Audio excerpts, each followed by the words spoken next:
Hi, this is Chitran Saxena, and today we are going to learn more about electromagnetic induction. Let's go.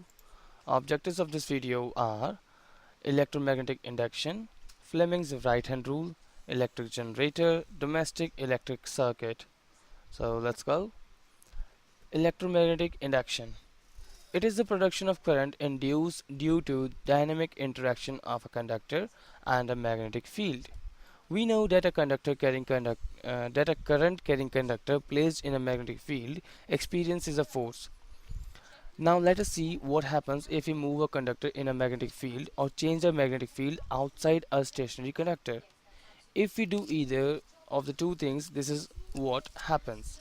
Suppose there is a coil having a large number of turns and a strong permanent magnet and a galvanometer to detect the current through the coil. If we move the magnets any pole, say north pole towards magnet, and the galvanometer shows deflection, that is current is induced in the coil.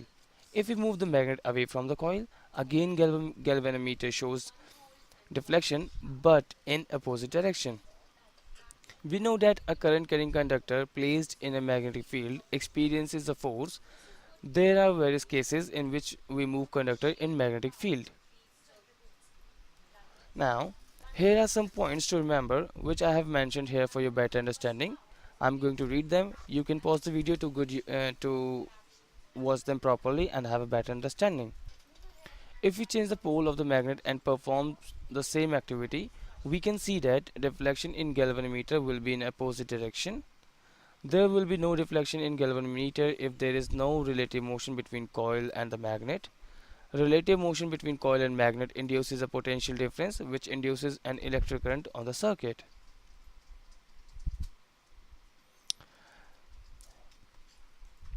If in place of magnet we have two coils having different number of turns, one is having larger number like, like coil A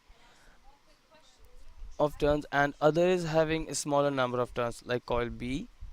Now the moving magnet is replaced by a current variation in one coil. Coil A having more number of turns is called primary coil and coil B is called a secondary coil.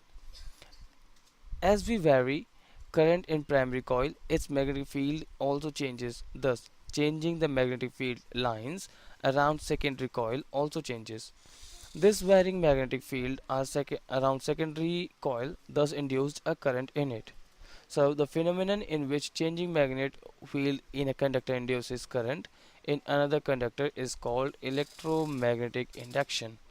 The magnitude of induced current is highest when direction of motion of the coil or conductor is perpendicular to magnetic field.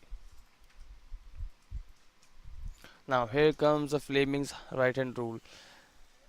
Maybe you remember from last video that we have learned Fleming's left hand rule. So here we are going to learn about Fleming's right hand rule. We have learned about induced current in previous slide. If we want to find the direction of this induced current, we can use a simple rule called Fleming's right hand rule. Stress the thumb, forefinger and middle finger of your right hand in mutually perpendicular directions as shown in this picture. The forefinger points in the direction of magnetic field. Thumb denotes the direction of conduction of motions and middle finger will point to the direction of current induced. Now, very important topic, electric generator. Electric generator is a device which is used to convert mechanical energy into electrical energy using the principle of electromagnetic induction.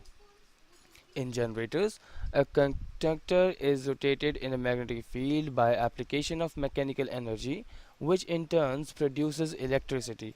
It consists of a rectangular coil ABCD, two rings R1 and R2 and two brushes B1 and B2. The rectangular coil is rotated between poles of permanent magnet and coil is mounted on an axle. Rings are insulated from inside and are attached to the axle. Axle can be mechanically rotated from outside to move coil in the magnetic field. Now here is a domestic electrical circuit.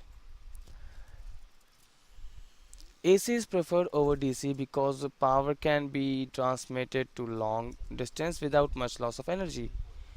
That is why AC is preferred over DC. In our houses we receive AC supply with 220 volts 220 volts and 50 hertz. House wiring has following wires: a red color, that is live or positive wire; black color, neutral or negative wire; and green wire, earth wire. Generally, two circuits are used: 15 ampere for heavy loads like geysers, air coolers, etc., and 5 amperes for light loads like fan, bulb, etc. Electric fuse is used to prevent overloading or short circuiting in the circuit. It is most important safety device used in circuits. Earth wire is there to prevent user from electric shock. In order to have same potential difference across each appliance, they are all connected in parallel combination.